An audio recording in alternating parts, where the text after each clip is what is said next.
So grapefruit is great, especially if you know how to prepare it. We've peeled out hundreds of these. Used to have the tree in the backyard, so we've had lots of practice. This tool we're using is probably well over 30 years old. Good old Tupperware. Now we've bought other knockoffs and they don't last. If you find one at one of the thrift stores, jump on it.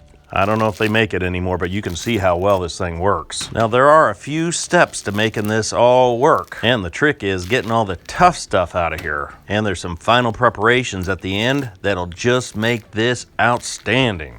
Once we get the skins off, the job's not done. There's a lot more prep.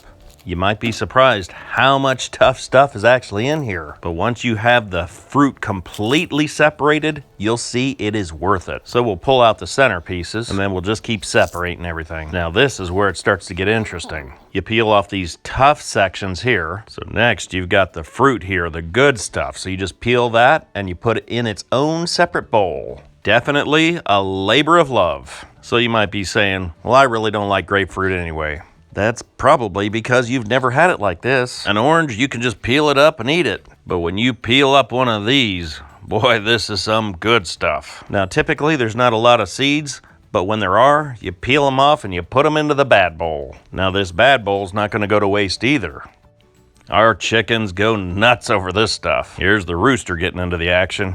Now, I can remember years ago, we would take these and cut them in half and put some sugar on them, and this is way better like this. Now, if you have enough grapefruit, you can make juice out of them, but in my opinion, if you peel them up like this is absolutely the best way.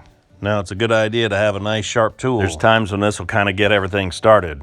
Now, you'll be surprised how much of this stuff there actually is when you get it all peeled off. There's a lot of this tough stuff in there. But on the other hand, there's a lot of good stuff in there too. So every once in a while you'll stir it up and get that juice going. You can see how tender this is and how rough this is. Now comes that little secret recipe. Now it doesn't take much, but a little sugar. Stir it up and let it all soak in for about 4 hours. This grapefruit is now transformed. Now if you try this grapefruit and you don't like it, you truly do not like grapefruit. Now once this sugar's soaked into the grapefruit, it's ready. Now you can take it to the kids and say, do you like grapefruit? Chances are they're gonna say I like it, but if they don't, that's more for you. And of course, none of this grapefruit's going to waste. The chickens are happy, the family is happy. So next time you say, I don't like grapefruit, make sure you try it like this before you make that decision. Chances are if you try it like this, you're gonna like it.